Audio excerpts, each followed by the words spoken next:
ከሀገር ውጭ የሚገኙ ተቃዋሚ ፖለቲከኞች ከመንግስት ጋር እንዲነጋገሩ ሊደረግ መሆኑ ተነገረ። ሆርን ፒስ ኢንስቲትዩት የተባለውና በቀድሞዋ የህፃናት ወጣቶችና ሴቶች ሚኒስትር ፊልሰን አብዱላሂ የሚመራው ተቋም ስደተኛ ፖለቲከኞችን ከመንግስት ጋር ፊት ለፊት ተገናኝተው እንዲነጋገሩ የማመቻቸት ስራዎችን እየሰሩ መሆናቸውን አስታውቀዋል። የአብስራ ገዛኸኝ ትንታኔውን እንደሚከተለው አዘጋጅቶታል። ፊልሰን እባላለሁ። የሆርን ፒስ ኢንስቲትዩት መስራችና ስራ አስኪያጅ ነኝ። የቀድሞዋ የሴቶች ህፃናትና ወጣቶች ሚኒስትር እንዲሁም የኢትዮጵያ የመጀመሪያ በሴት የተመሰረተ ሚዲያ ባለቤትም ነኝ። ፊልሰን አብዱላሂ የሆርን ፒስ ኢንስቲትዩት መስራችና ኃላፊ መሆናቸውን ይገልጻሉ። በበርካታ የተጻፉ መረጃዎች መሰረት ከ1000 ዓመታት በላይ በማያባራና ለአዙሪት የቀረበ አይነት ጦርነት በሚካሄድበት ቀጠና ውስጥ የተቋቋመው ሆርን ፒስ ኢንስቲትዩት ለቀንዱ ማህበረሰብ ሰላም በመሻት እየሰራ መሆኑን ይገልጻል። ተቋሙ ትኩረቱን ካደረገባቸው ጥረቶቹ መካከል ከኢትዮጵያ መልክዓ ምድር ውጭ ሆነው በኢትዮጵያ ፖለቲካ ዙሪያ ተሳትፎ የሚያደርጉ አካላትን ከሀገሪቱ የዘርፉ ዋነኛ ተዋናዮች ማለትም ከመንግስት አካላት ጋር ማገናኘት ተጠቃሽ ነው ተብሏል። ፊልሰን አብዱላሂ ከሪፖርተር ሚዲያ ጋር ባደረጉት ቃለ ምልልስ ላይ እሳቸው በግላቸው ከሰላም ውጭ ሌላ ስብከት እንደሌላቸው ጠቅሰው ባህርና ድንበር ተሻግረው የሚወቃቀሱ የአንዲት ኢትዮጵያ ፖለቲከኞች በአንዲት ጠረጴዛ ዙሪያ ተሰባስበው እንዲወያዩ ለማድረግ ስራ ጀምረናል ብለዋል። ፊልሰን ዝርዝር የጊዜ ቦታና ሁኔታ ትንተናዎችን ባይሰጡም የንግግር ተስፋውን ግን እየወደዱትም አሉ። ውጭ ሀገር በሚገኙ የፖለቲካ ተሳታፊዎችና መቀመጫውን አዲስ አበባ ያደረገው የኢትዮጵያ ፌዴራላዊ ዲሞክራሲያዊ ሪፐብሊክ መንግስት በመካከላቸው የሚታየውን መካሰስ ረገብ አድርገው በአንድ የውይይት መድረክ ላይ የሚሳተፉ ከሆነ አዲስ የፖለቲካ ልምምድ መፈጠሩ አይቀርም። በኢትዮጵያ ዘመናዊ የፖለቲካ ፓርቲ ምስረታ ታሪክ ቀዳሚዎቹ የኢትዮጵያ ሕዝብ አብዮታዊ ፓርቲ ኢሃፓና የመላው ኢትዮጵያ ሶሻሊስት ንቅናቄ መኢሶን የተቋቋሙት ከኢትዮጵያ ድንበር ወሰኖች ርቀው ነበር።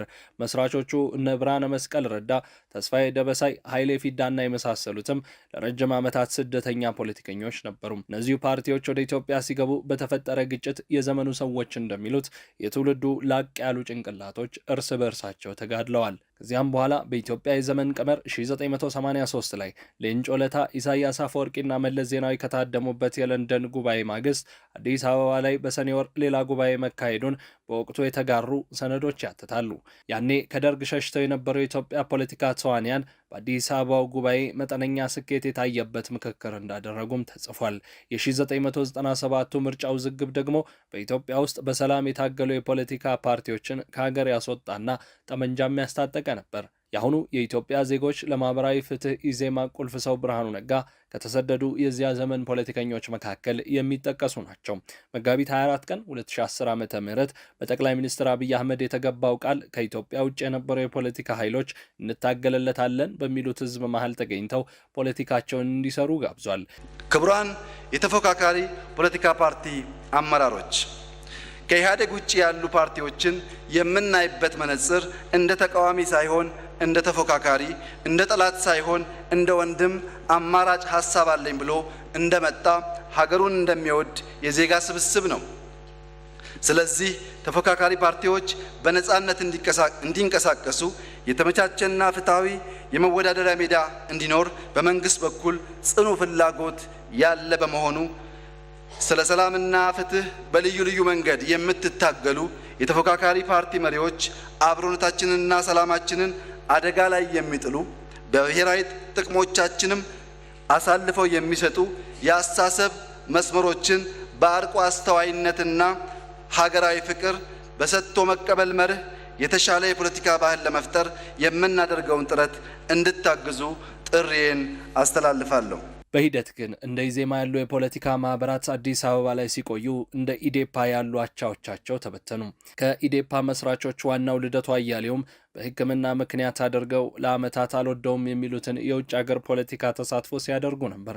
ከዓመታት ቆይታ በኋላ ልደቱ ቀኑ በትክክል በማይታወቅ ግን በዚህ ወር ይሆናል በተባለ ጉዞ ወደ አዲስ አበባ እመጣለሁ ብለዋል።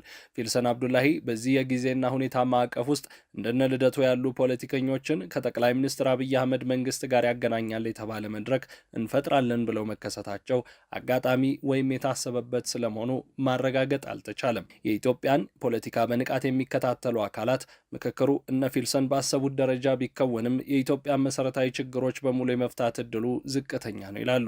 ምክንያቱም አሁን ያለችው ሀገር የሰላማዊና የትጥቅ ትግል እርስ በርስ የሚታገሉባት በመሆኗ ነው። በእርግጥ የቀድሞዋ የህፃናት ሴቶችና ወጣቶች ሚኒስትር ፊልሰን አብዱላሂ ያምንበታለሁ በሚሉት ሰላማዊ ትግል ዙሪያ ያሉትን የአንዲት ሀገር ልጆች ማገናኘት በራሱ ወደፊት አንድ እርምጃ የመጓዝ ምልክት ሊሆን ይችላል ተብሎም ጥረታቸው ተወድሶላቸዋል።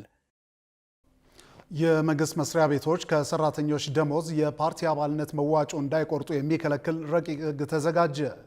ረቂቅ ህጉ በሁሉም አካባቢዎች በተመሳሳይ ጊዜ ጠቅላላ ምርጫ ማካሄድ በማይቻልበት ጊዜም ምርጫው በተለያየ ጊዜ ሊካሄድ እንደሚችልም ይደነግጋል። አጸደ ማርያም አገኘው ተጨማሪ አላት።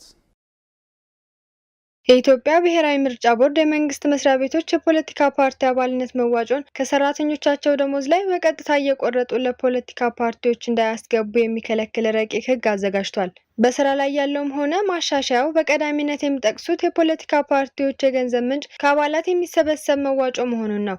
ይህንን አይነቱ መዋጮ አባላት በፈቃዳቸው ለፖለቲካ ፓርቲዎች የሚያዋጡት ነው። በተለያዩ አካባቢዎች የሚገኙ የገዢው ፓርቲ አባላት የሆኑ የመንግስት ሰራተኞች የአባልነት መዋጮ የሚከፍሉት በተቀጠሩበት መስሪያ ቤት አማካኝነት ከወርሃዊ ደሞዛቸው ላይ ተቀናሽ እየተደረገ ነው። የገዢው ፓርቲ አባላት የሆኑ የመንግስት ሰራተኞች በፈቃዳቸው ይህንን መዋጮ የሚያደርጉት ቢሆንም በተለያዩ ጊዜያት የመንግስት ሰራተኞች ያለ ፈቃዳቸው ከደሞዛቸው ላይ መዋጮ መቆረጡን በመጥቀስ ቅሬታ የሚያቀርቡባቸው አጋጣሚዎች ነበሩ። ምርጫ ቦርድ ያዘጋጀው ማሻሻያ ረቂቅ መስሪያ ቤቶች ከሰራተኞቻቸው ደሞዝ ላይ የአባልነት መዋጮ የሚቆርጡበትን አሰራር ይከለክላል። ረቂቁ የመንግስት ሰራተኛ ከሆነ የፖለቲካ ፓርቲ አባል የሚሰበሰብ የአባልነት መዋጮ መስሪያ ቤቱ በቀጥታ ከሰራተኛው ደሞዝ በመቁረጥ አባል ወደ ሆነበት የፖለቲካ ፓርቲ የባንክ ሂሳብ ማስገባት አይቻልም ሲል ክልከላ አስቀምጧል።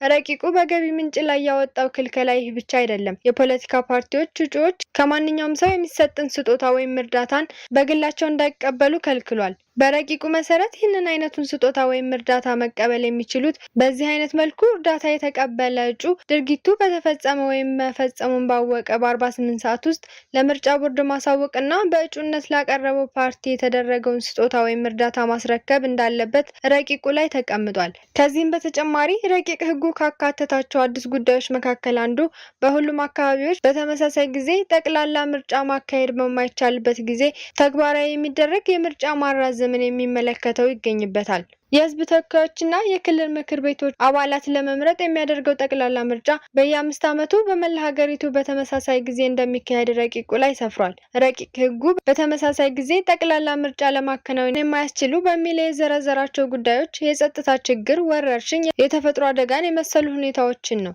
እነዚህ አይነት ሁኔታዎች ሲያጋጥሙ ምርጫ ቦርድ ስለ ጉዳዩ ህዝብ ተወካዮች ምክር ቤት ጋር በመመካከር ምርጫውን በተለያየ ጊዜ እንዲያካሂድ ሊያደርግ እንደሚችል ሰፍሯል። ከጠቅላይ ሚኒስትር አብይ አህመድ አስተዳደር ወደ ስልጣን መምጣት በኋላ የተሻሻለው በስራ ላይ ያለው ህግ የጸደቀው ጥቅምት 2012 ዓ.ም ነበር። በ9 ክፍሎችና በ177 አንቀጾች የተዋቀረው አዲሱ ማሻሻያ ምርጫን እንዲሁም የፓርቲዎችን ምዝገባና እንቅስቃሴ በሚመለከቱ ጉዳዮች ላይ ለውጦችን አድርጓል። ካለፈው ጥር ወር ጀምሮ ከተለያዩ ባለድርሻ አካላት ጋር ውይይት እየተደረገበት ያለው ይህ ረቂቅ ላለፉት 5 ዓመታት በስራ ላይ የቆየውን የምርጫና የፖለቲካ ፓርቲዎችን የተመለከተ አዋጅን የሚተካ ነው።